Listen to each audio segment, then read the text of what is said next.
Hello, welcome to a video to help release tension in the neck and shoulders, and also to keep that tension at bay by re-strengthening the upper back muscles a little bit. Sometimes the upper back muscles get quite tired and weak, they get overstretched in positions where we're leaning forwards and working, and then it's hard to get the tension out of them, it's hard to re-strengthen them, and as a result the neck takes up a lot of tension, holding on with too much strength between the collarbones and the ears. So we're going to just work a little bit on releasing some of those muscles today, and then re-strengthening in and around the shoulder blades to help us hold the weight of our arms in our upper back muscles so that our neck can keep lengthening nice and freely through the centre of the body. Let's first of all align our bodies as best we can. If you're used to a Pilates neutral spine setup, then in many respects that's a very good starting position, but we'll just find an easy aligned posture position for this video.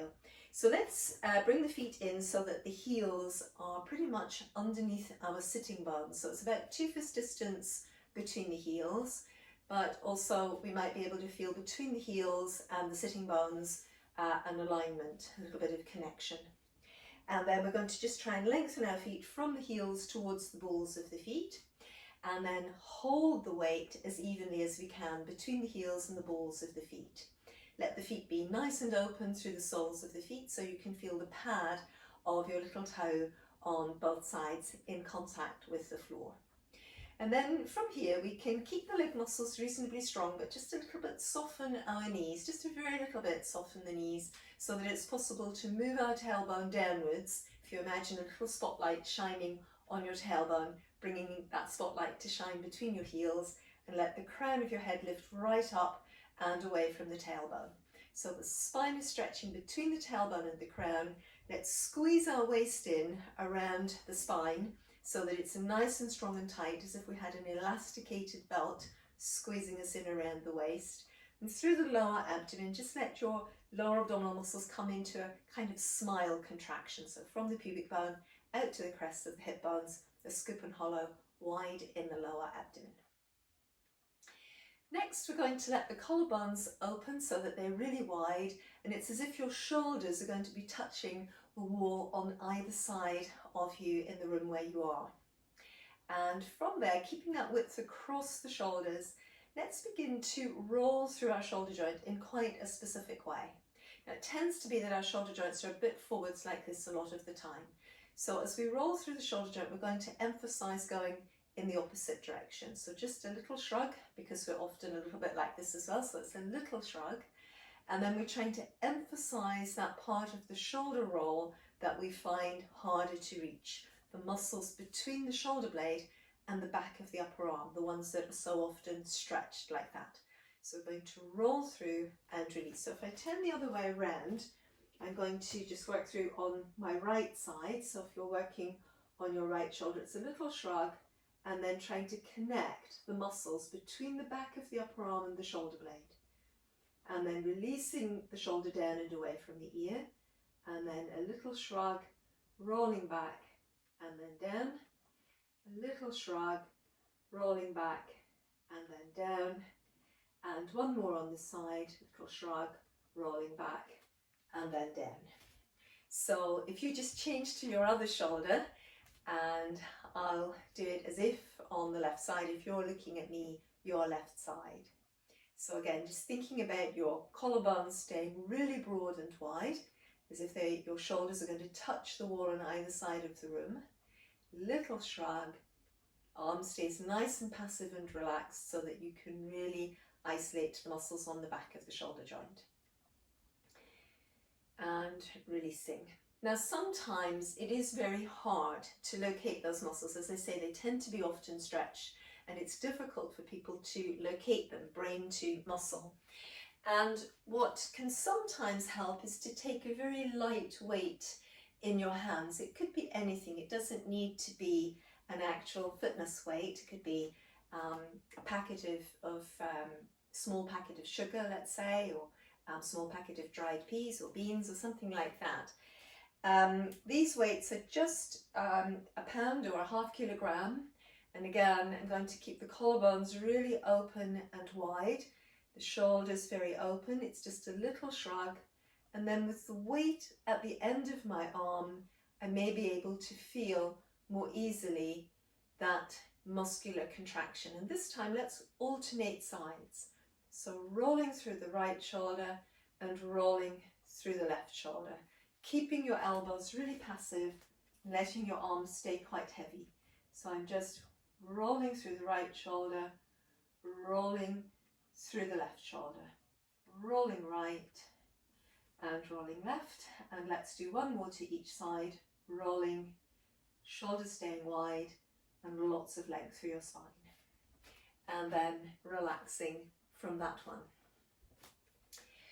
So with that exercise, the shoulder blades are assisted in aligning evenly to either side of the spine in the back of the rib cage and also gliding down the back a little bit.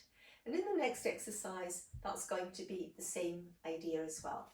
So we're just going to cross the arms over the front of the chest and taking hold of our shoulders and opening the collarbones. On this one, we need to keep our waist really strong. So the back of the waist working as well as the sides and the front. Tailbone to crown, lots of stretch through our spine and that even weight again between the heel and the ball of the foot. Going to aim to not let the waist buckle and to keep the weight even between the heel and the ball of the foot as we let the head and neck round forward. So you need quite a lot of strength in the front of the abdomen. And then as you're ready again, restack your upper spine, broaden out in your shoulders and let your shoulder blades move down the back. So just as you're ready again, breathing in to prepare, breathing out to let the head and neck and shoulders round forwards a little bit. And once again, as you come back up, let your shoulder blades be wide and move down your back, restack your neck from between your shoulder blades, lift up into the crown of the head. Let's do one more with the arms folded in this way. So again, the weight even, heels to balls of feet, waist stays really strong, rolling forward. And then once again, as you're ready, breathing in, lifting the spine up from between the shoulder blades are wide and they move down the back. So just noticing which arm you crossed on top and then releasing, relaxing the shoulders. And then let's give it a go with the other arm crossing on top this time. So again, as the arms cross, the collarbones will shorten a little, but broadening out again. And then just checking your alignment. So I just turn sideways so that you've got more chance of seeing what I'm doing. Lengthening up between the tailbone and the crown, my waist working quite strongly, and the weight even between the heels and the balls of the feet. So avoiding the waist buckling in any way. On an exhalation, rounding forwards through the upper back, shoulder blades wide and moving down your back, and then rebuilding your spine from between the shoulder blades to the crown. So breathing out to roll forwards, breathing in to roll back up, really broaden the collarbones again, widen your shoulders.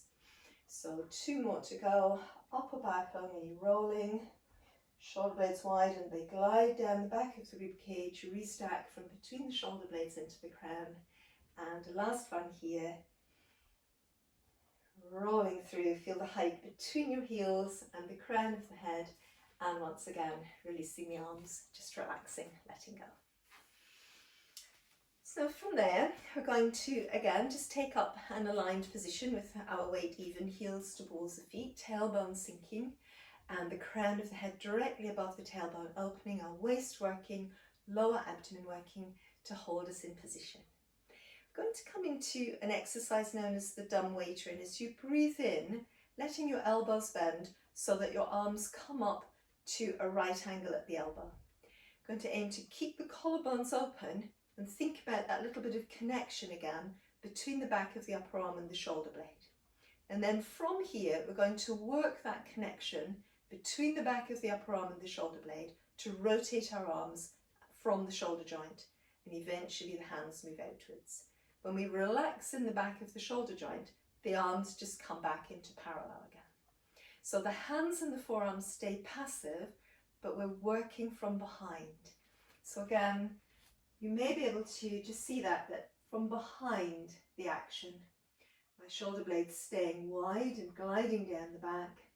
A little bit of muscular tension between the shoulder blades, but the main action coming from here in the back of the shoulder joint. So let's do that a couple of times more,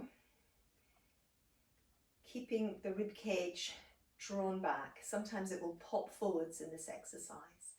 And then this time, holding on to the connection in the back of the shoulder joint, going to breathe in, widening out across the collarbones, holding on to the connection behind, back of the shoulder, upper arm, extending. And then we're going to retract, so that connection between the back of the upper arm and the shoulder blade, bringing the arms back in again. Holding on to the connection, widening the arms, lengthening across the collarbones into the biceps. And then again, from behind, retracting the arms. So it's almost as if our arms are moving like wings, connecting from out of our back. And of course, the arms have got a lot of connections into the upper back. So it's the inhalation to widen the arms away and the exhalation to reconnect. So let's do one more of these, breathing in to widen, and then again, exhale to reconnect. You should feel a lot of strength across the upper back. Inhalation, your arms come parallel, and exhalation, the arms coming down. So let's put those two movements together. Just checking our nice long spine, pelvis, ribs above the pelvis, head above the ribs, lengthening between the tailbone and the crown. Waist strong, and as we breathe in, the arms coming up to the right angle, check you're broad across the collarbones. Exhalation to rotate the arms at the shoulder joints, and then breathing in to extend outwards, keeping the spine really long and tall.